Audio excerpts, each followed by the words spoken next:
दिगंबरा दिगंबरा श्रीपाद वल्लभ दिगंबरा दिगंबरा दिगंबरा श्रीपाद वल्लभ दिगंबरा। हरे राम राम राम हरे हरे, हरे कृष्ण कृष्ण कृष्ण हरे हरे, हरे राम राम राम हरे हरे, हरे कृष्ण कृष्ण कृष्ण हरे हरे, हरे राम राम राम हरे हरे, हरे कृष्ण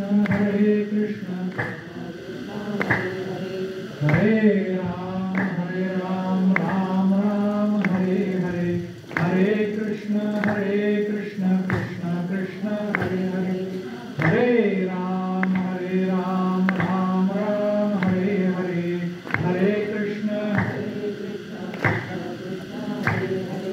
हरे राम राम राम हरे हरे, हरे कृष्ण कृष्ण कृष्ण हरे हरे, हरे राम राम राम हरे हरे, हरे कृष्ण कृष्ण कृष्ण हरे हरे। अवधूत चिंतन श्री गुरुदेव।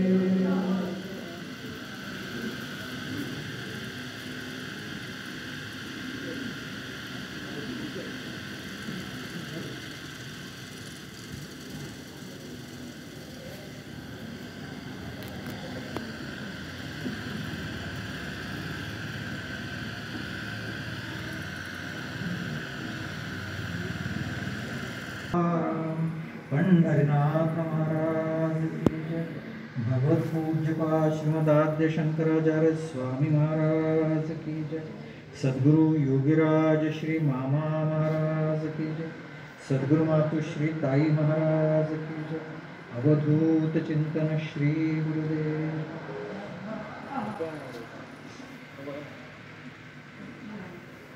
तो गीते माझी षष्ठीचा प्रसंग असे आयणीचा, जैसा क्षीरार्णवी अमृताचा निवाडू झाला।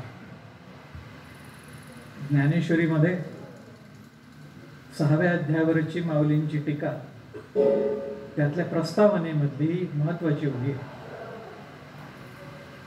आपल्याला सगळ्यांना माहिती आहे की भगवद्गीता हे कांडत्रयात्मक आहे, त्रिकांडात्मक आहे. भगवद्गीतेचा मुख्य प्रतिपाद्य विषय कुठला, यावर वेगवेगळ्या अभ्यासकांची वेगवेगळी मतं आहे. पण तरी महाभारतामध्ये प्रत्यक्ष भगवान नारायणांनी सांगितलंय की यात प्रामुख्याने एकांत धर्माचं निरूपण आलेलं आहे. एकांत धर्म याचा अर्थ भक्तियोग, भक्तिशास्त्र. आता हा भक्तिशास्त्राचा विषय माऊलींनी उत्तम रीतीने त्यांच्या भाष्यातून उलगडून दाखवलेला आहे की यात अथपासून इथेपर्यंत भक्तियोगच कसा आहे आलेला, भक्तिशास्त्रच कसं आहे. आणि त्यात 6व्या अध्यायाचा विशेष असा आहे की या 6व्या अध्यायामध्ये त्या भक्तिशास्त्राचं मूळ त्यांनी दाखवलंय योगशास्त्र. याला संतांनी किंवा नाथ महाराजांनी म्हटलं की जो भक्तिशास्त्रातला योग मार्ग आहे, ज्याला भक्तियोग म्हणतात त्याला शैव परंपरेमध्ये शक्तिपात योग म्हणतात, त्यालाच नाथ संप्रदायामध्ये प्रेममुद्रा म्हणतात, त्यालाच दत्त संप्रदायामध्ये कृपायोग म्हणतात. नाना तऱ्हांनी ओळखली जाणारी ती प्रक्रिया माऊलींनी या 6व्या अध्यायामध्ये प्रकट केली. प्रस्तुत ही जी सेवेसाठी घेतलेली ओवी आहे त्यात ते सांगतात की तो गीते माझी षष्ठीचा प्रसंग असे आयणीचा, जैसा क्षीरार्णवी अमृताचा निवाडू झाला. या सबंध भगवद्गीतेमध्ये 6व्या अध्यायाचा जो प्रसंग आहे तो आयणीचा आहे, म्हणजे महत्वाचा आहे, टोकाचा आहे. तो का असा टोकाचा आहे तर ते म्हणतात की जसं क्षीर समुद्राचं मंथन करून त्यातून रत्न निघाली, त्या सर्व रत्नांमधलं सर्वश्रेष्ठ रत्न म्हणून अमृत विख्यात आहे, तसा या सबंध गीतेचं जर मंथन केलं तर त्यातून निघणारं मुख्य तत्व हे 6व्या अध्यायामध्ये प्रकट झालेलं आहे. तो गीते माझी षष्ठीचा प्रसंग असे आयणचा, तो महत्वाचा प्रसंग तिथे आहे. ते असं का म्हणतायत ते समजून घेण्याआधी आपल्याला थोडी पार्श्वभूमी बघितली पाहिजे. वेदांचं ही सांगणं असं आहे की वेदविद्या, ब्रह्मविद्या ह्या भगवत कृपेशिवाय फलदायी होत नाही. त्या जर सुफलित व्हायच्या असतील तर भगवत कृपा अत्यंत गरजेची आहे. सूत संहितेमध्ये असा प्रसंग आहे की ते सूत महर्षी नैमिषारण्यामध्ये एक यज्ञ प्रसंगी सगळ्या ऋषीमुनींना भेटतात आणि त्यांना संथ देण्याच्या आधी किंवा त्यांना वर्णी देण्याच्या आधी ते त्यांना एकत्र बोलून त्यांच्यावर शिवकृपेचा शक्तिपात करतात. तिथे त्यांनी स्पष्ट केलंय की विद्या वेदांत वाक्यजा, अशी वेदांत वाक्यांमधून जी प्राप्त होणारी ब्रह्मविद्या आहे ती ब्रह्मविद्या शिवकृपेशिवाय, भगवत कृपेशिवाय फलप्रद होत नाही. आणि म्हणून त्या सगळ्या वेदमूर्ती सज्जनांना त्यांनी अगोदर त्या शिवकृपेचा पाहत केलेला आहे. याचा अर्थ ती शिवकृपा, त्याचा अनुग्रह केलाय आणि नंतरच पुढे ती विद्या फलदायी कशी होईल ते सांगितलं. ब्रह्मविद्या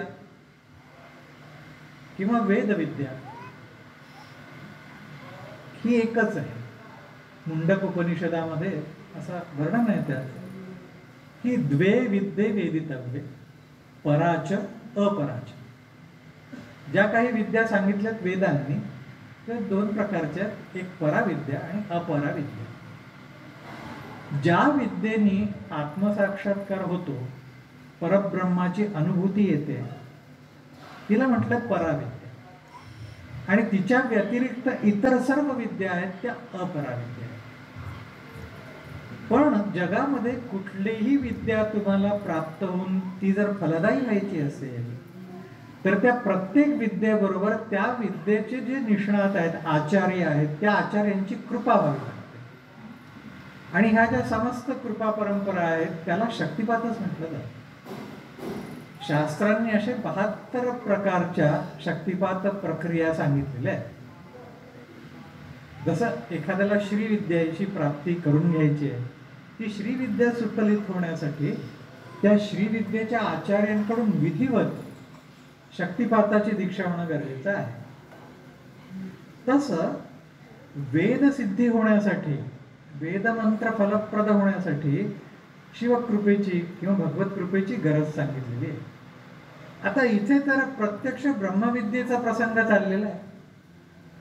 प्रसंग असा आहे की संजय हा त्या महाभारत युद्धाच्या प्रसंगामध्ये या धृतराष्ट्रांना सगळं बघून सांगतोय काय काय तिथे होत आहे ते.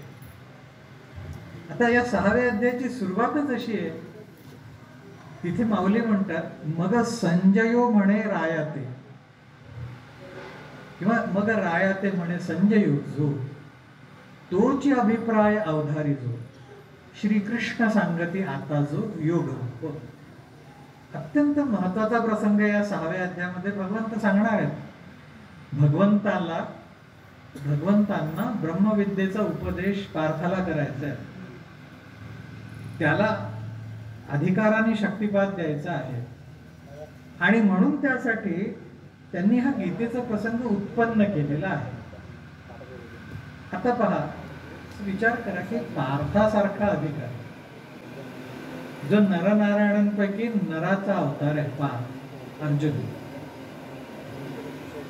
जो वीर शिरोमणी आहे, अत्यंत धैर्यशील आहे की ज्याला त्याच्या धैर्याला पराक्रमाला तुलना नाही, असा हा पार्थ प्रथमच युद्धाला उभा राहिल्यासारखा का वागतो? समोर आप्तगण आहे म्हणून गलितगात्र का होतो? मोहवश का होतो? त्याच्या अंतःकरणामध्ये तो मोह निर्माण होऊन त्याला दौर्बल्य का येतं?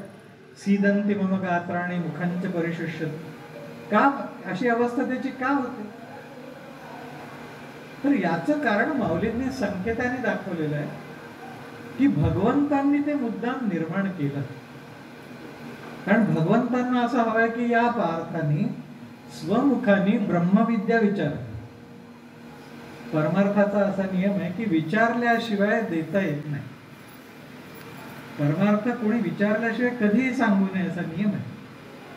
मग त्या ब्रह्मविद्येविषयी जिज्ञासा पार्थाने दाखवली पाहिजे. ती जिज्ञासा दाखवल्याशिवाय भगवंत असले तरी ते त्याला उपदेश करणार नाहीत, कारण शास्त्र मर्यादांचं उल्लंघन ते करणार नाहीत. आणि म्हणून त्यांनी सांगितलंय की भगवंतांनी पार्थाला अविद्येचा शक्तिपात केला, अपराविद्येचा. जसे विद्येचे शक्तिपात आहेत पराविद्येचे, तसा अपराविद्येच्या शक्तिपाताचा देखील उल्लेख आहे. पार्थाला त्या शक्तिपाताबरोबर सगळी लक्षणं दिसायला लागली. त्याच्या अंगाला कंप सुटला, हातातलं गांडीव धनुष्य गळून पडलं, मुख कोरडं व्हायला लागलं, कंप पाहायला लागली गात्र, आणि अत्यंत भयभीत झाला. असा तो झाल्यानंतर त्याला हळूहळू उपदेश करतायत त्या निमित्ताने भगवंत. आणि तो उपदेश करत करत करत एका स्थितीला तो अशा आलेला आहे की आतून बऱ्यापैकी सावरलेला आहे. आणि आता त्याला भगवंतांनी अगोदर जे सांगितलं त्याच्याबद्दल उत्सुकता वाटायला लागली आहे. 5व्या अध्यायामध्ये भगवंतांनी ही ब्रह्मविद्या, हे भक्तिशास्त्र, हे निगूढ शास्त्र कसं असतं, ते ज्याला प्राप्त झालं त्या प्राप्तांची लक्षणं काय आहेत ती थोडक्यात सांगितली. आणि ते थोडक्यात सांगून आता त्याची जिज्ञासा ते बघतायत. तर 5व्या अध्यायातच तो पार्थ म्हणतो त्यांना, भगवंतांना, की तो काहीसया नाव योगू तयाचा कवण उपयोगू किंबहुना अधिकार प्रसंग कवणा येत. तुम्ही ज्या प्राप्तांची लक्षणं सांगतायत त्यांना लाभलेला हा योग म्हणजे नेमकं काय आहे. तर माऊलींनी स्पष्ट केलंय की भगवंतांनी जो योग सांगितला तो अष्टांग योग, पतंजली योग नव्हे. तो पतंजली महर्षी प्रणीत योग नव्हे. हा भगवंतांनी सांगितलेला जो योग आहे तो आहे भक्ती योग, भक्तिशास्त्र. आणि ते सुद्धा कसं आहे, ती भक्ती प्रेमलक्षण आहे. भगवंतांच्या प्रेमशक्तीची कृपा झाल्यानंतर प्रेमाच्या लक्षणांच्या रूपाने, सात्विक भावांच्या लक्षणांच्या रूपाने प्रकट होणारी अशी ती भक्ती आहे.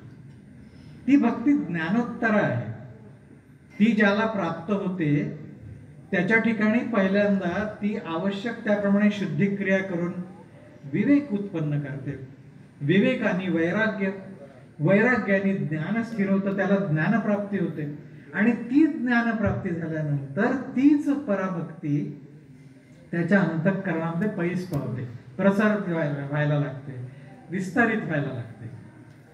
आता ते सांगण्यासाठी म्हणून माऊलींनी मुद्दाम एक ओवी घातलेली आहे की ज्ञानी येते स्वसंमिती, शैव म्हणती शक्ती, आम्ही आपुली परमभक्ती असे म्हणतो.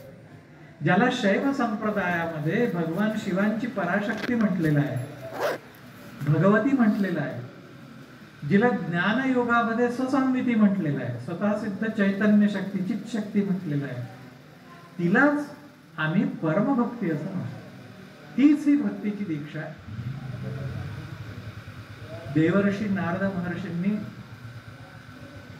नारद भक्ती सूत्रांमध्ये जिचं वर्णन केलेलं आहे ती ही प्रेमभक्ती आहे. तिथे या प्रेमभक्तीची व्याख्या करताना नारद देवर्षी सांगतात की सात्वस्मिन् परम प्रेम रूपा अमृत स्वरूपाच. ती परम प्रेम रूप आहे, ती अमृत स्वरूप आहे. त्यामुळे ज्याला तिची प्राप्ती होते तोही आतून भगवत प्रेममय होतो, तोही अमृत स्वरूप होतो.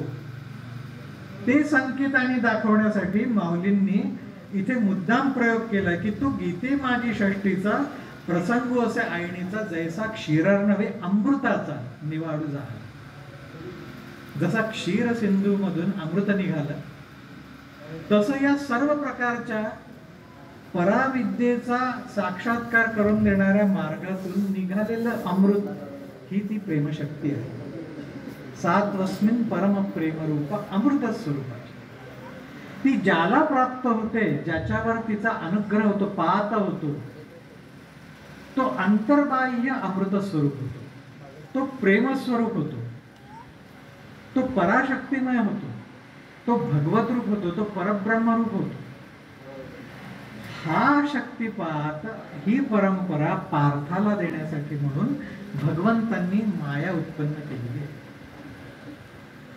आता हे सगळं बघतोय कोण? तर संजय. आणि तो सांगतोय कोणाला? तर धृतराष्ट्राला. आता धृतराष्ट्राची अवस्था त्यावेळेला अशी आहे की तो पुत्र स्नेहाने मोहित झालेला आहे. पहिल्या अध्यायामध्ये माऊलींनी वर्णन केलंय की तो पुत्र स्नेहे मोहितो, धृतराष्ट्र असे पुसतो. तो पुत्र स्नेहाने पूर्ण मोहित झालेला असा धृतराष्ट्र संजयाला म्हणतो, विचारतो की धर्मक्षेत्रे कुरुक्षेत्रे समवेता युत्सव मामका पांडवाश्चैव किम कुर्वत संजय. त्यातही विचारताना पहिल्यांदा स्वतःच्या मुलांबद्दल विचारतो, मामका, आणि मग पांडवाश्चैव. असा तो मोहाने ग्रासलेला धृतराष्ट्र, त्याला संजय जेव्हा सांगायला जातो की तोची अभिप्राय अवधारितो श्रीकृष्ण सांगते आता जो योग रूप. अत्यंत महत्वाचा प्रसंग भगवंतांच्या सांगण्यात आलेला आहे. भगवंतांनी आजपर्यंत जे गुह्य राखलं, जे कोणाला सांगितलं नाही, ते या पार्थाच्या प्रेमामुळे त्याला ते उघड करून दाखवणार आहे. पण हे त्यांनी सांगूनही तो म्हणतो की हे न पुसत होते. धृतराष्ट्र म्हणतो हे न पुसत होते. अरे हे मी तुला विचारलं नाही, तुला मी विचारलं तिथे आमची पोरं काय दिवे लावत आहेत त्याचं वर्णन कर ना, हे विचारलेलं नाही. आणि हे ऐकल्यावर त्या संजयाला लक्षात येतं की परमार्थाचा सिद्धांत आहे की परमार्थ कोणालाही मारून मुटकून देता येत नाही, त्याची तशी वेळ यावी लागते. म्हणून या शैवशास्त्राचा सिद्धांत आहे. माऊली पण ते सांगतात की एखाद्या जीवाचं कर्मसाम्य आल्याशिवाय, त्याची कर्मसाम्य दशा आल्याशिवाय त्याला परब्रह्माची जाणीव होत नाही किंवा परब्रह्म प्राप्तीची इच्छा उत्पन्न होत नाही, मुमुक्षा उत्पन्न होत नाही. मग तुम्ही काही करा, कर्मसाम्य गरजेचं आहे. आता या धृतराष्ट्राचं कर्मसाम्य आलेलं नाही, त्यामुळे भगवंतांनी कितीही महत्वाचं सांगायचं ठरवलं असलं तरी त्याला ते ऐकायची इच्छा नाही. म्हणून तो संजयाच्या मुखात, संजयाच्या मनामध्ये काय चाललं होतं हे दाखवण्यासाठी माऊलींनी एक सुंदर ओवी घातली. त्या संजयाची त्याच्यावर प्रतिक्रिया अशी आहे की हे जाणोनी मनी हासला म्हणे म्हातारा मोहे नाशिला. तो मनातच हसतोय, आणि त्याला उघडपणे हसण्याची चोरी आहे. कारण तो धृतराष्ट्र जरी जात्यंध असला तरी तिखट कानांचा, त्याला याचं हसणं किंचितही बारीक जरी बाहेर पडलं मुखातून तरी ऐकू येणार. आणि तो आहे राजा, तो त्या संतापाच्या भरात याला काय शिक्षा करेल माहिती नाही. म्हणून हे जाणून मनी हसला, मनातल्या मनात त्याला हसू आलं. आणि तो म्हणतो की हा म्हातारा मोहे नाशिक. हा या म्हाताऱ्याला पुत्र स्नेहाचा मोठा विळखा पडलेला आहे त्याच्या अंतःकरणाला, आणि त्या मोहापायी नाश झालेला आहे याचा. येरवी बोलू तरी भला झाला अवसरी. खरं पाहिलं तर इतका महत्वाचा प्रसंग इथे चाललेला आहे. अवसरी ये हा बोलू महत्वाचा झाला असं तो म्हणतो. आता पहा, माऊलींच्या शब्दांचं मोठं कौतुक आहे. माऊलींचे शब्द विविधार्थी असतात. यात त्यांनी म्हटलं बोलू तरी भला झाला अवसरी ये. हा अवसर शब्द जो आहे ना, तो अवसर शब्द दोन अर्थांनी येतो. अवसर म्हणजे प्रसंग असा एक अर्थ आपल्याला माहिती आहे. पण हा अवसर शब्द आपल्या कोकणामध्ये किंवा गोव्यामध्ये या बोलीमध्ये वेगळ्या अर्थाने येतो. जेव्हा वारं येतं एखाद्याला, वारं येतं एखाद्याच्या अंगावर, आपण म्हणतो अवस्वर आला किंवा अवसर आला. आता याला माहिती आहे संजयाला व्यासांच्या कृपेमुळे की अर्जुनाला हा जो मोह उत्पन्न केलाय तो भगवंतांनी केला. त्यांनी त्यांच्या त्या मायाशक्तीच्या योगाने त्याला तो अवस्वर आणलेला आहे. त्याच्या अंगात आणलेलं आहे ते सगळं, आणि त्या पायी तो बोलतोय. म्हणून इथे माऊलींनी धृतराष्ट्राला तो पुत्रस्नेह मोहितो म्हटलं, पण पार्थाचं वर्णन करताना अतिस्नेह मोहितो म्हटलं. तो पुत्रस्नेहाच्या वरची खूप पायरी आहे त्याची, ती मोहाची, आणि ती एका एका टप्प्याने, जसं पापुद्रा काढावं केळीचा आतल्या गाभाकडे जावं, तसं त्या केळीच्या बुंद्याचं एक एक साल काढत आत चालले ते. त्याच्या अंतःकरणावरची त्यांनीच निर्माण केलेली एक एक आवरण ते बाजूला करतात, आणि आता त्याच्या मनातली जिज्ञासा प्रकट केल्यानंतर सांगायचं ते ठरवतात. ते करताना देखील त्यांनी पथ्य काय पाळलं की 5व्या अध्यायामध्ये तोच विषय संक्षेपाने सांगितला. ते म्हणतात तिथे स्पष्ट की हे पुससी तरी भले संक्षेपे सांगू, थोडक्यात सांगतो. कारण आपल्याकडे एक पद्धत आहे, माऊलींनी पण ते उदाहरण दिलेलं आहे. आपण जेव्हा मातीचा नवीन घडा आणतो घरी, तेव्हा एकदम काही त्यात पाणी भरून ठेवत नाही. तो घडा स्वच्छ धुतो, त्यात पाणी थोडं भरून ठेवतो, अर्धा घडा, पाव घडा, आणि ते जर टिकलं, गळून गेलं नाही, तर मग दुसऱ्या दिवशी परत ते स्वच्छ धुवून तो घडा वापरात आणतो. तसं ते म्हणाले की याला सांगून पाहतोय, ते जर टिकलं, त्याच्या बुद्धीमध्ये स्थिर झालं, तर पुढचं सांगण्याचा विचार करू आम्ही. म्हणून संक्षेपे सांगू. आपले जे पूर्वाचार्य आहेत, त्या पूर्वाचार्यांनी विषय प्रतिपादनासाठी 2 पद्धती सांगितलेल्या आहेत. एकाला म्हणतात व्यास पद्धती, एकाला म्हणतात समास पद्धती. एखादा विषय विस्ताराने सांगायचा झाला तर ज्या पद्धतीने सांगितलं जातं त्याला म्हणतात व्यास पद्धती, आणि थोडक्यात सांगायचा झाला तर ज्या पद्धतीने सांगितलं जातं त्याला म्हणतात समास पद्धती. आता याला आधी समास पद्धतीने सांगितलंय, तेच भगवंतांनी त्याची उत्सुकता जिज्ञासा खरी आहे हे जाणून व्यास पद्धतीने सांगायचं ठरवलंय, आणि त्याचा सुरुवातीचा भाग त्या 6व्या अध्यायात अभ्यास योगाच्या निमित्ताने सांगतात. तर अभ्यास योग म्हणजे तरी काय आहे नेमका, तर माऊली म्हणतात की ती भगवंतांची परम कृपा, प्रेम कृपा, भक्ती ज्या योगे एखाद्याच्या अंतःकरणात प्रकट होईल आणि तो भगवंतांचा परमभक्त होईल, ती प्रक्रिया म्हणजे अभ्यासयोग. ती प्रेमशक्तीची, शक्तिपाताची प्रक्रिया आहे. सद्गुरूंना दया आल्यानंतर, त्याची कर्मसाम्य दशा आल्यानंतर आपल्या हृदयामधली प्रेमशक्ती ते शिष्याच्या हृदयामध्ये संक्रमित करतात. ये हृदयीचे ते हृदय घातले, आणि त्यालाच म्हटलेला आहे भक्तीचा अनुग्रह. तो अनुग्रह झाल्यानंतर, ज्याला तो अनुग्रह झाला त्याच्या अंतःकरणामध्ये आपोआप पहिल्यांदा विवेक उत्पन्न होतो. म्हणून माऊलींनी पुढे वर्णन केलेलं आहे त्याचं की जे विवेक सिंधूचे पार, याला त्यांनी म्हटलंय की हे जे काही भगवंतांना द्यायचं आहे, जो अभ्यासयोग आहे, कृपायोग आहे, तो विवेक सिंधूचा पार. विवेक याचा अर्थ बुद्धीची निर्णय क्षमता, आणि तो निर्णय कुठला, तर जड चेतन यामधला निर्णय करणं, नित्य अनित्यामधला निर्णय करणं, जे विनाशी आहे अविनाशी आहे त्यामधला निर्णय करणं, ब्रह्मविद्या, पराविद्या आणि अपराविद्या यांच्यामधला निर्णय करणं, त्यातला भेद समजून घेणं, हे कार्य त्या विवेकाचं आहे. तो बुद्धीचा एक गुण आहे. या अनुग्रहाचं एक सामर्थ्य असं असतं की तो अनुग्रह झाल्याबरोबर ज्ञानशक्ती, प्रेमशक्ती ही उत्पन्न होते त्याच्या हृदयामध्ये, आणि ते ज्ञान उत्पन्न होताना पहिल्यांदा विवेक उत्पन्न. तो विवेक त्याच्या अधिकारानुसार स्थिरावला त्याच्या अंतःकरणात की वैराग्य त्याला निर्माण होतं. ते वैराग्य स्थिरावलं की मग ज्ञान. आता एक सुंदर प्रसंग मौलींनीच सांगितलेला आहे. ते म्हणतात भगवंत कृपा कसे करतात, तर ना तरी मधु आणि ध्रुवासी केली का कपोल शंखे शिवतले, मग वेदांची मती ठेले ते लागला बोल. मधुवनामध्ये ध्रुव तपश्चर्येला बसला. त्याच्या तपश्चर्येचा उद्देश काय होता, तर त्याला अढळ स्थान पाहिजे होतं, जिथून कोणी त्याला घालवणार नाही, हकलणार नाही, असं स्थान पाहिजे होतं.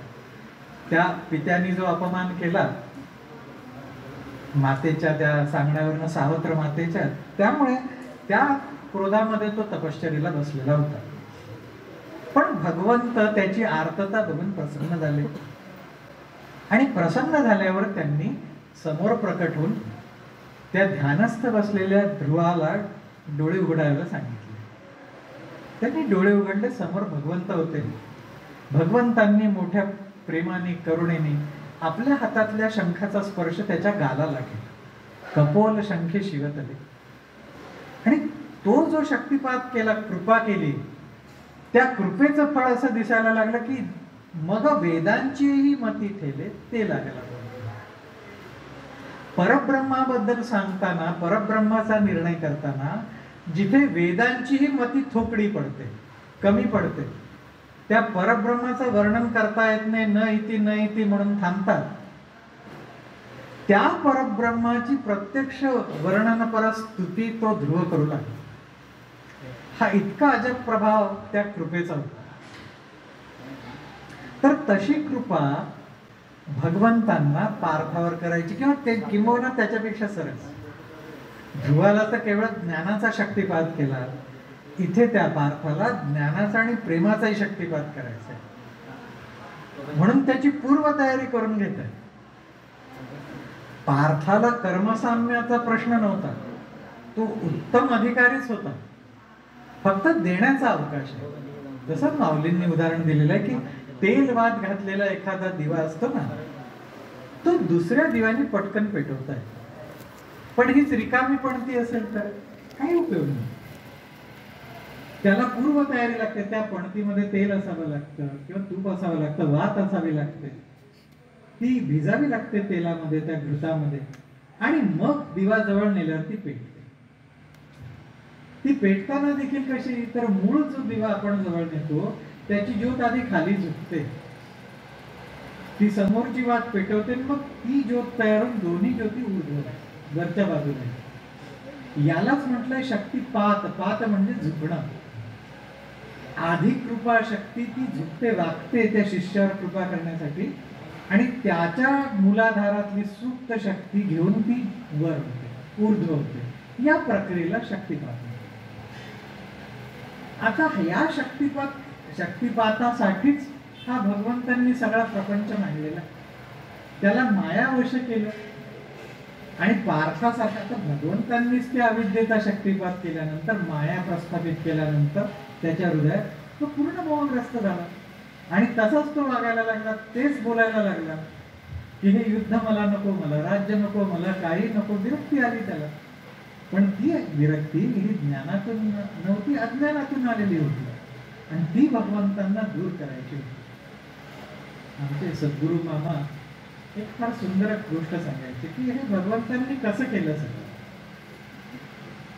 सगळ्या गोष्टी पार्थाजवळच, अंतःकरण पार्थाचं, श्रद्धा वगैरे सगळे गुण पार्थाचेच, पण त्यामध्ये स्वतःचा त्यांनी एक भाग घातला कृपेचा. ही कृपा आधी माया रूपाने कार्यरत झाली आणि नंतर ती कृपा रूपाने, ती एकच शक्ती त्यांची. त्याच्यासाठी मामा सुंदर एक गोष्ट सांगायची. एका गावामध्ये एक साधू होता, पण तो ऐन दुपारच्या वेळेला त्या गावामध्ये शिरला.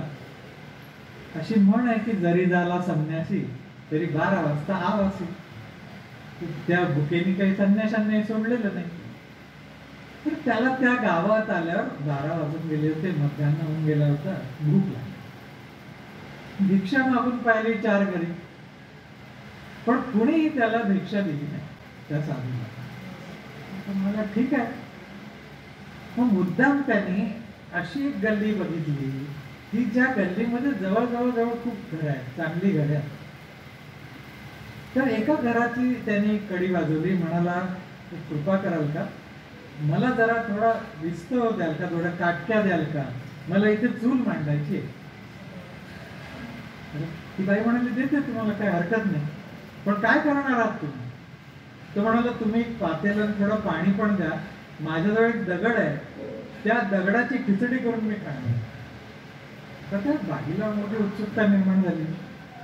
लागलीच तिने तिच्या आणखी सगळ्या सख्यांना जमवलं आणि याने मग ती 3 दगडांवर चूल मांडली, भांडं ठेवलं, पाणी उकळायला ठेवलं त्याच्यामध्ये, आणि त्याने आपल्या झोळीतून काढून एक दगड त्याच्यामध्ये टाकला. त्या सगळा तो वेटाळा जमा झाला तिथे, समाज जमा झाला की करतोय काय. कारण असं की अद्भुताचं मोठं आकर्षण असतं. एखाद्या गोष्टीमध्ये काही अद्भुत आहे असं कळल्याबरोबर लोक जमा होतात. सगळे जमा झाले. मग यांनी एका बाईला विचारलं, आई याच्यामध्ये थोडं जर तिखट मीठ घातलं त्याला चांगलीच चव येईल, थोडं तिखट मीठ द्याल का. किंवा हो देते ना, कारण हा खेळ बघायचा आहे ना पुढचा सगळा. तसंच त्यांनी एकेकाकडून एक एक सांग, कोणाला डाळ मागितली, कोणाला तांदूळ, कोणाला त्यात भाज्या चिरलेल्या, आणि असं त्यांनी यथोचित ती खिचडी शिजवली, ते भांड उतरवलं, पोटभर खिचडी खाल्ली, आपला दगड घेऊन परत झोळीत टाकला, निघून गेला. पण मामा म्हणायचे की भगवंतांनी पार्थासाठी अशी दगडाची खिचडी म्हणली. त्यांनी स्वतःचा एक दगड घातला, तो आधी माया म्हणून त्या दगडाने काम केलं आणि मग कृपा म्हणून काम केलं. बाकी सगळी जी सामग्री आहे अंतःकरणात लागणारी ती पार्थाचीच आहे. त्याच्याच अंतःकरणातल्या सामग्रीचा उपयोग करून त्यालाच बोध केलेला आहे. माऊली इथे सांगतात की त्या भगवंतांनी जे काही सांगितलं पार्थावर करुणा येऊन पार्थाची, तो गीते माझी षष्ठीचा प्रसंग असे आयणीचा, जैसा क्षीरार नवे अमृताचा निवाडू झाला. ते स्पष्ट केलंय की जसं अमृत निवडून काढलं त्या मंथनामधून श्रेष्ठ म्हणून, तसं सर्व मार्गांचं, सर्व परमार्थ मार्गांचं सार, ज्याला माऊलींनी पंथराज म्हटलंय, पंथराज म्हणजे श्रेष्ठ मार्ग, सर्व मार्गामधला श्रेष्ठ मार्ग, तो त्यांनी पार्थाला सांगायला निवडला. आणि त्या पंथराजाचा उपदेश केला. आणि त्याला मुद्दा म्हटलं, दृष्टांत तसाच दिला की अमृताचा निवाडू झाला, कारण हा मार्ग अमृत स्वरूप करून सोडणारा आहे. त्याचा उपदेश त्याला ते करणार आहे. आणि इथे म्हटलं की गीतार्थाचे सार आहे ते, जे विवेक सिंधूचे पार, जे गीतार्थाचे सार, नाना योग विभव भांडार उघडलेले. तो मार्ग असा आहे की संपूर्ण गीतार्थाचं सार आहे. या भगवद्गीतेमध्ये सगळ्या बाजूंनी भगवंतांनी भक्तियोगच सांगितलं. तो भक्तियोग, फक्त प्रश्न असा आहे की तो भक्तियोग नेमका कसा आहे. तर माऊलींनी स्पष्ट केलंय की तो भक्तियोग करण्याचा नाहीये, तो होण्याचा आहे.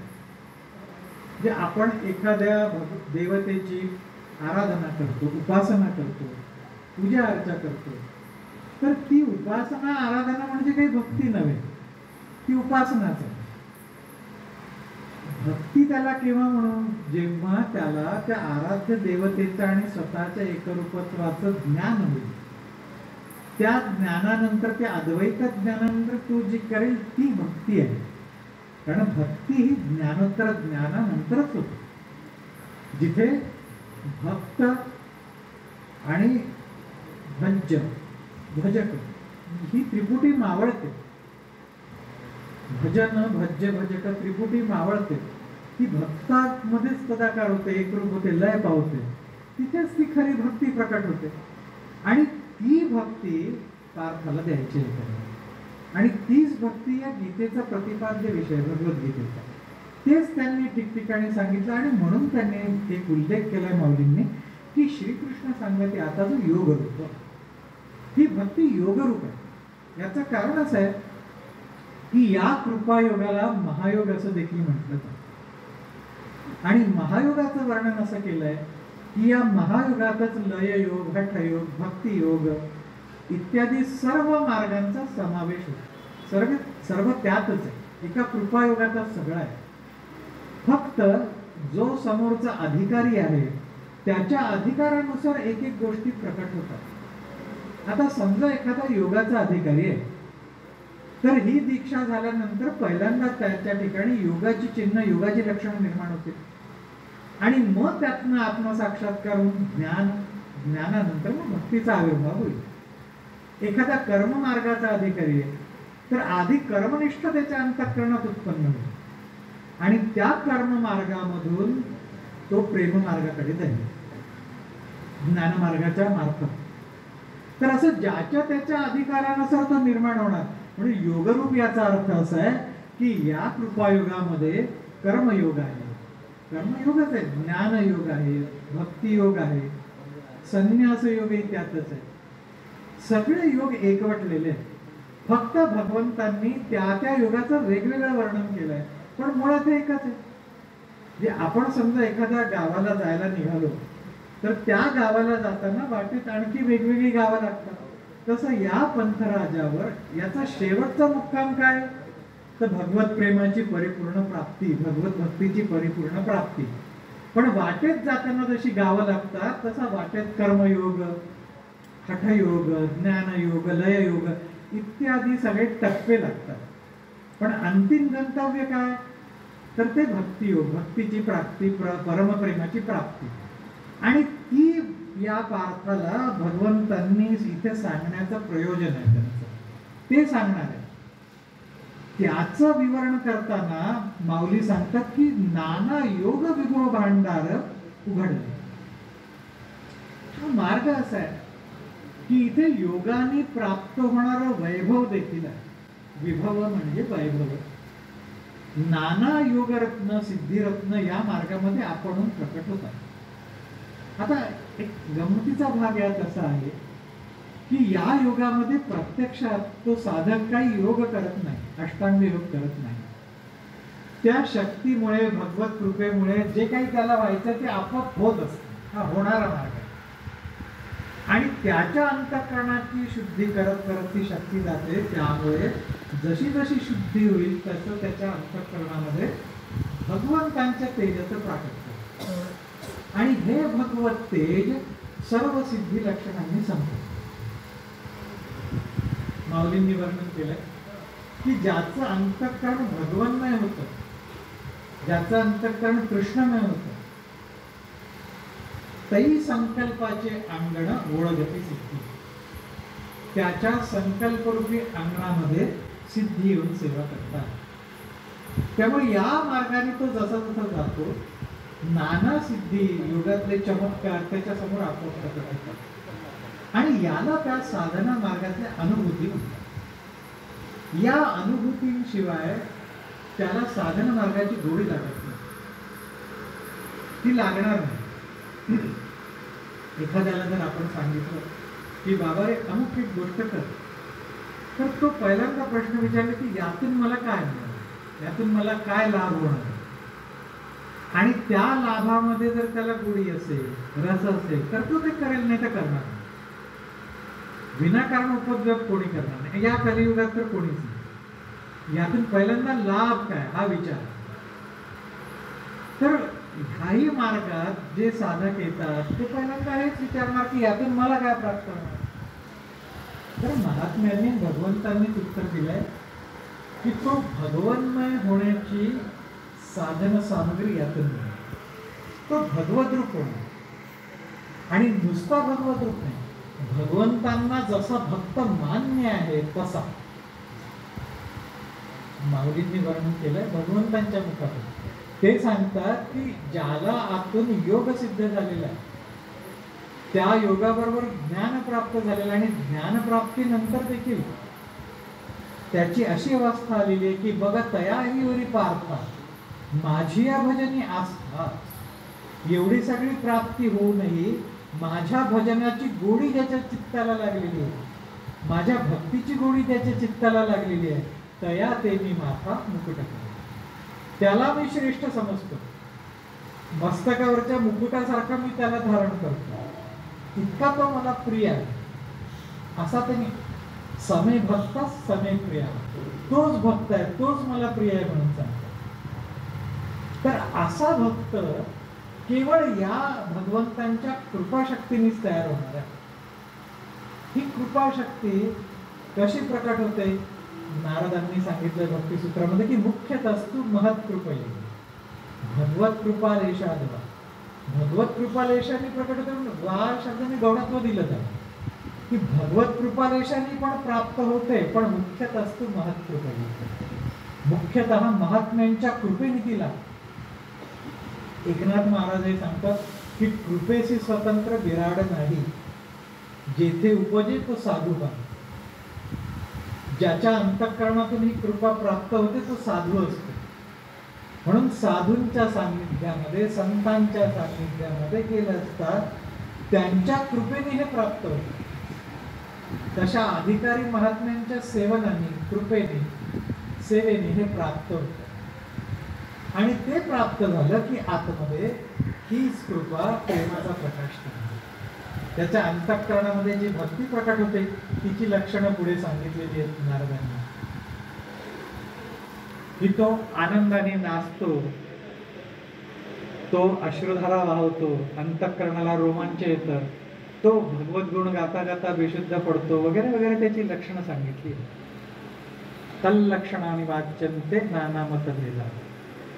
त्याची लक्षणं नाना मतभेदांप्रमाणे त्यांनी सांगितली.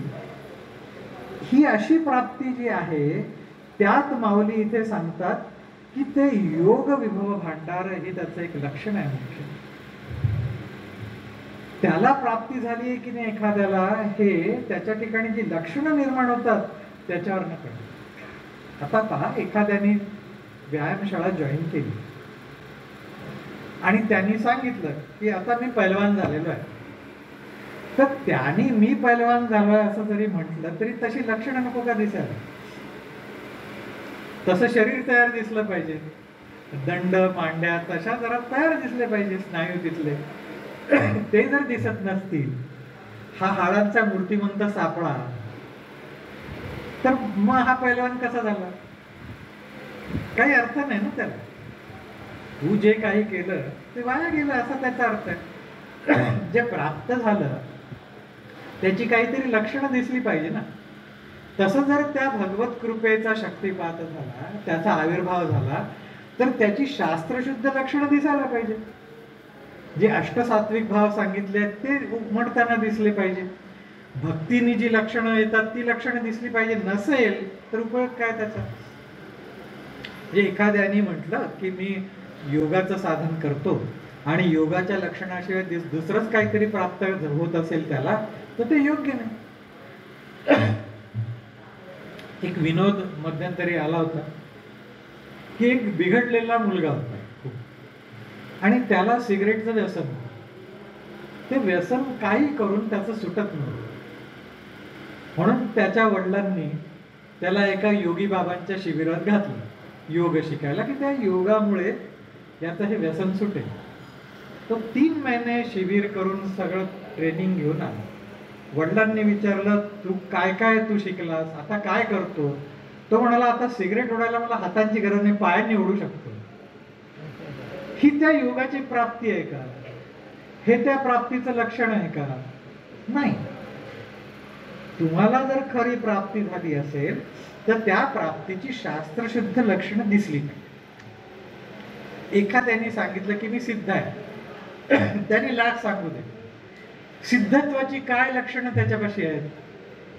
शास्त्रांनी असं वर्णन केलंय की जो सिद्ध असतो ना, तो मुद्दाम काही चमत्कार करायला जात नाही.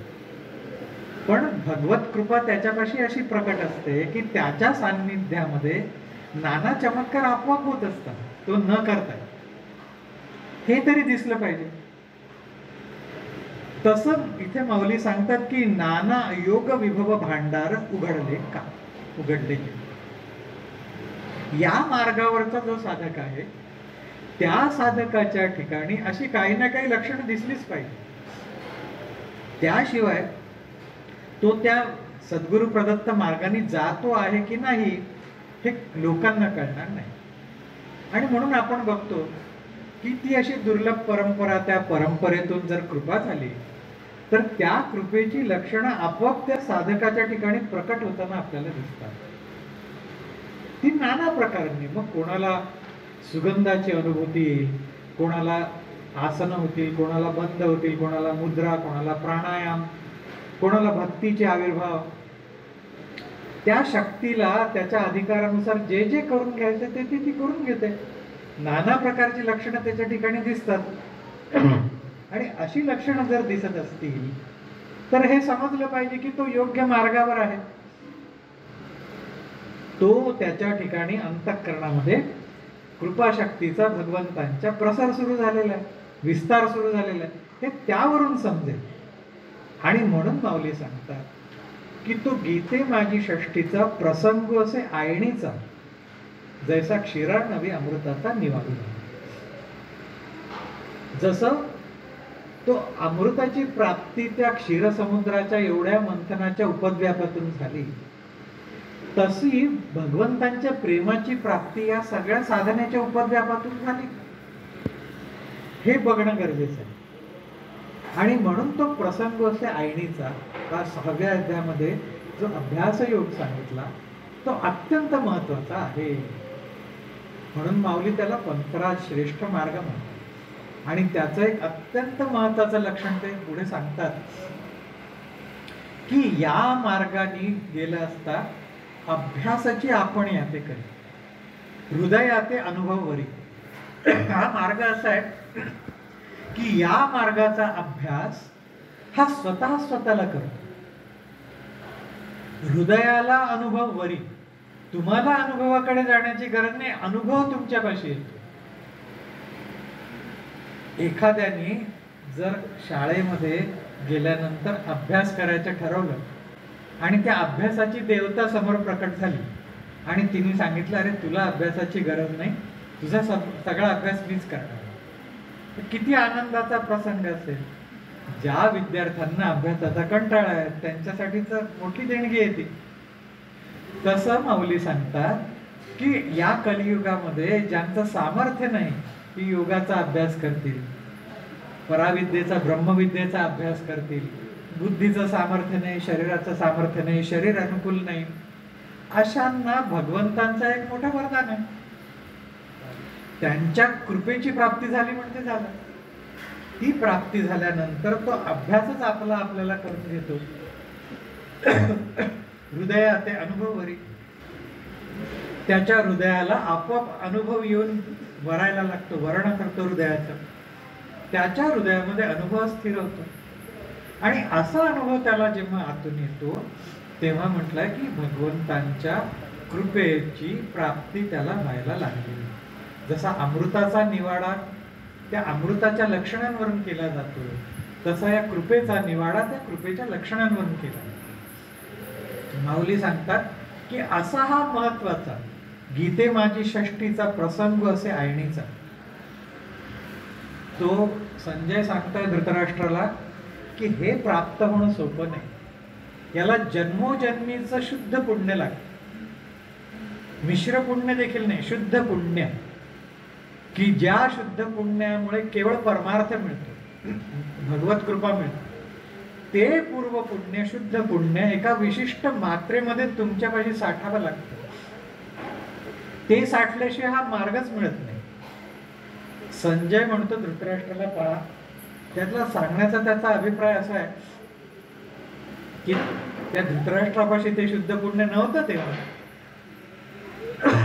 आणि तो संजय म्हणतो माझ्याही पाशी नाही. पण असं व्हावं की आपण एखाद्या ठिकाणी जावं, सहजे ब्रह्मरसाचे परगुणे केली अमृता लागे, गेले पार्था लागे नारायण, की तेची समयी पाहुणे पातलो. वाटेने जात असताना एखाद्या गावी मुक्कामाला थांबावं आणि एखाद्या घरी आश्रयाला जावं, तर तो कुठून तरी तीर्थाहून आलेला असावा आणि त्याचं पारण असावं. अनायासे याला त्या पारण्याच्या पंक्तीचा लाभ. तसं तो म्हणतो संजय की पार्थासाठी भगवंतांनी ब्रह्मरसाचं पारण मांडलेलं आहे, की तेची अवसरे पाहुणे पातलो आम्ही. त्या प्रसंगाला आम्ही चुकून पाहुणे गेल्यासारखं तिथे आलोय, आणि म्हणून आपल्यालाही त्या ब्रह्मरसाचा पंक्तीचा लाभ होणार आहे. आता हा आनंदाने सांगतोय, पण धृतराष्ट्राच्या मनामध्ये त्या पंक्तीचा विचारही नाही. माऊलींनी वर्णन केलं की हा या गावात असूनही विचारांनी भलत्याच गावाला भरकटतो, असा तो धृतराष्ट्र. त्याला त्याचं शुद्ध पुण्य फळाला आलेलं नाही, त्याची ती वेळ आलेली नाही, त्यामुळे त्याला उत्सुकता आहे. पण पुढे म्हटलंय की त्या संजयाने जे काही सांगितलं, भगवंतांनी सांगितलेलं ते वाया मात्र गेलं नाही, कारण हे बीज अमोघ आहे. ही भगवंतांची कृपा बीज अशी आहे की ते कृपा बीज नष्ट होत नाही. कृपा बीज भंगे नाही जो जुग जाय अनंत, असं त्याचं वर्णन केलं की ते कृपा बीज नष्ट न होणार. मग आता धृतराष्ट्राच्या बाबतीत ते फळ दिल्याशिवाय कसं राहील. पुढे या महाभारताच्या युद्धानंतर त्या धृतराष्ट्राला उपरती निर्माण झाली, वैराग्य निर्माण झालं आणि तो वानप्रस्थी झाला. आणि तिथं तप करून त्यांनी त्या वनामध्ये जो वणवा पेटला होता त्यात शरीराची आहुती. म्हणून माऊलींनी मुद्दाम सांगितलं की अंधू तोही अवसरे सुखी आला. हा अंधू म्हणजे जो त्या परमात्मा प्राप्तीविषयी अंध आहे, त्याला ते दिसतच नाहीये काही, तो देखील अवसरे सुखी झाला. तो देखील वेळ आल्यानंतर, त्याची साम्य दशा आल्यानंतर ते कृपा बीज फलित झालं आणि ते कार्य करून त्याला मोक्षाला गेला, तो धृतराष्ट्र. तर असं ते कृपा बीज पडते नाही जो जुग जाय अनंत. अनंत युग गेली तरी ते कृपा बीज नष्ट होत नाही. आमच्या योगीराज सद्गुरू गुळवणी महाराजांना एकदा एकाने प्रश्न विचारला होता की महाराज, तुम्ही हा एवढा दुर्मिळ असा शक्तिपाताचा कृपानुग्रह काही वेळेला जो आलाय त्याचा अधिकार न बघताही त्याला करुणेने करता, तर असं करुणेने दिलेलं बीज त्याची वेळ आली नाही त्यामुळे ते वाया नाही का जाणार, ती कृपा वाया नाही का जाणार. तर महाराज असले आणि ते म्हणाले, पहा याला दोन आधार आहेत. एक आधार असा की ते कृपा बीज अशाश्वत, असं नाही, ते नष्ट न होणार आहे, ते नित्य आहे, ते शाश्वत आहे, त्यामुळे ते कधीही नष्ट होणार नाही. भले ज्याला दिलं त्यांनी साधन न करो तरी या जन्मात नाही, पुढच्या जन्मी ते आपलं कार्य करेल, ते बीज कधीच नष्ट होणार नाही. त्यांनी उदाहरण दिलं की खडकावर नेऊन बीज ठेवलं. आता हे बी असं आहे की ते उडून जाणार नाही, ते खडकावर घट्ट तिथे राहील, चिकटून राहील. कालांतराने त्या खडकावर धूळ जमेल, माती जमेल, कधीतरी त्याच्यावर पाणी पडेल आणि पाणी पडल्यावर कधीतरी त्या बीजाला अंकुर फुटले तर राहणार. तसं ते म्हणाले की याची करुणा आली आहे आम्हाला, त्यामुळे हे बीज देऊन ठेवतो. त्याला कर्मसाम्य आता नाही आलं, ठीक आहे, कधीतरी येईल. आणि ते ज्या जन्मात येईल त्या जन्मात आपोआप ते अंकुरेल, ते कृपाबीज कार्य करायला लागेल आणि मी जे दिलंय ते त्याला फलित होईल, त्याला प्राप्ती होईल त्याची, ते नष्ट होत नाही. त्याचं वैशिष्ट्य सांगितलंय 6व्या अध्यायातच भगवंतांनी की हे साधन असं दिव्य आहे की ते साधन पूर्ण होण्याच्या आधीच एखाद्याचा देह पडला तरी देखील तो शुचीनाम श्रीमताम गेहे योगभ्रष्ट अभिजायते. अभिजायते तो योगभ्रष्ट शुचीनाम श्रीमताम गेहे असा जन्माला येतो आणि तिथून पुढे साधन सुरू होतं. जे जे तो काही करेल ते बँकेच्या अकाउंटला जमा असल्यासारखं जमा होईल, ते परत प्राप्त होईल त्याला पुढच्या जन्मामध्ये, पण वाया जाणार. म्हणून त्याला म्हटलंय की हा कृपायोग हा पंथराज आहे, सर्वश्रेष्ठ आहे आणि तो भगवंतांना पार्थाला द्यायचा आहे. म्हणून त्याची तयारी करून घेत आहेत.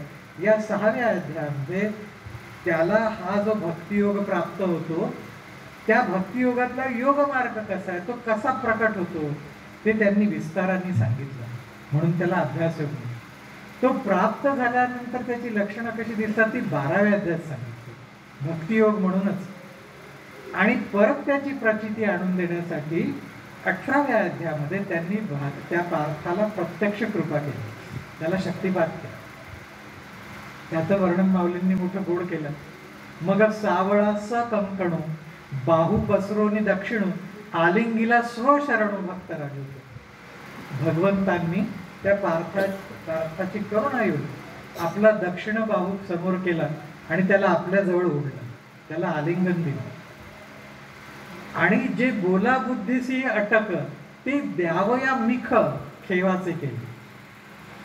जे बोला बुद्धीच्या पलीकडचं आहे असं काहीतरी कृपा वैभव देण्यासाठी त्या खेवाचं आलिंगनाचं निमित्त केलं त्याने. आणि काय केलं प्रक्रिया, तर ये हृदयचे ते हृदय घातले, द्वैत न मोडता केले आपण ऐसे अर्जुन. दीपे दीप लाविला तैसा परिश्वंग झाला. दिव्याने दिवा लावावा तसं त्यांनी केलं. आपल्या हृदयातलं प्रेमभक्तियुक्त ज्ञान त्याच्या अंतःकरणात संक्रमित केलं आणि मग तो पार्थ म्हणतो की आता माझा मोह नष्ट झाला, आता तुम्ही म्हणाल ते मी करीन, करिष्ये वचनंतर. तेव्हा म्हणतो तो. हा सगळा मोहाचा अंधकार जो भगवंतांनी मुद्दाम त्याला हे द्यायचं होतं म्हणून निर्माण केला आणि त्या निमित्ताने ब्रह्मविद्या सांगितली.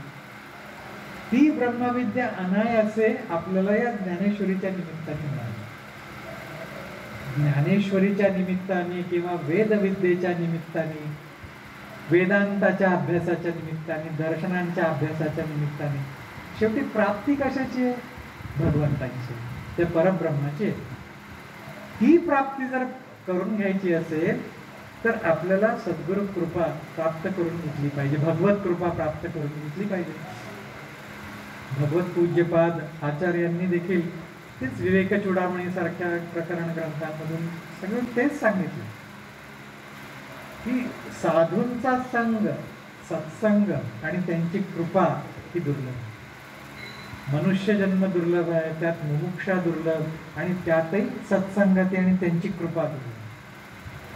ती जर आपल्याला प्राप्त झाली तर भगवत कृपेमुळे आपलं आयुष्य सार्थकी लागतं, आपलं जीवन धन्य होतं.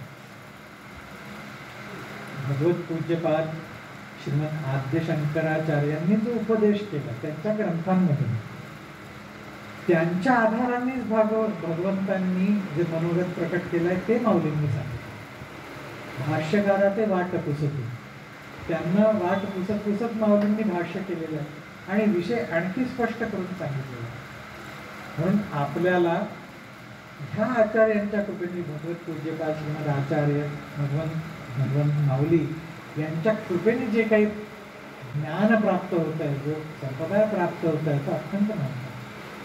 मामा सांगायचे की आचार्यांच्या पलीकडे, माऊलींच्या पलीकडे जाऊन प्रत्यक्ष ब्रह्मदेवांनी जरी काही सांगितलं तरी आम्हाला किंमत नाही त्याची. आम्हाला आचार्य परमप्रमाण आहे, आम्हाला माऊली परमप्रमाण आहे. त्यांना परमप्रमाण मानून त्यांना शरण जाऊन गुरुसंप्रदायाने जे आपल्याकडे परंपरेने आलेलं आहे ते प्राप्त करून त्याची जोपासना केली पाहिजे. आणि ती जर जोपासना आपण केली तर याच जन्मात आपण सार्थक आपलं झालं असं म्हणू शकू स्वतःला. याच जन्मामध्ये या देवीच ब्रह्मस्वरूपता आपल्याला प्राप्त होऊ शकेल. माऊली सांगतात की हे ऐसे कैसे नाही झाले, हे देवीचं ब्रह्मद्वार बाहेरून मनुष्य देहात दिसतात पण ब्रह्मस्वरूप आहे परिपूर्ण. अशी स्थिती याच शरीरामध्ये येऊ शकते त्यांच्या कृपेने.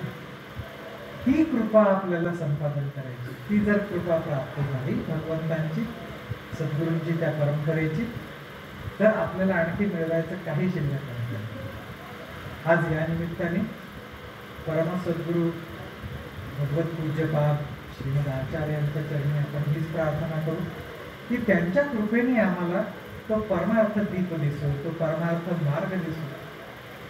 त्यांच्या कृपेचं पाथेय त्या पथावर मार्गक्रमण करताना आम्हाला मिळत आणि आमच्याकडनं साधन अखंडित होऊन आम्हाला त्या परमार्थाची, त्या परमबोधाची, प्रेमबोधाची प्राप्ती होईल. सगळ्यांच्या वतीने आचार्यांच्या श्रीचरणी तशी प्रार्थना करू की झालेली सेवा त्यांच्या चरणी अर्पण करूया. पुंडलीक वरदा हरी विठ्ठल, श्री ज्ञानदेव तुकाराम, पंढरीनाथ महाराज की जय. विठ्ठल विठ्ठल विठ्ठल विठ्ठल विठ्ठल विठ्ठल विठ्ठल विठ्ठल. पुंडलीक वरदा हरी विठ्ठल, श्री ज्ञानदेव तुकाराम, पंढरीनाथ महाराज की जय. अवधूत चिंतन श्री गुरुदेव.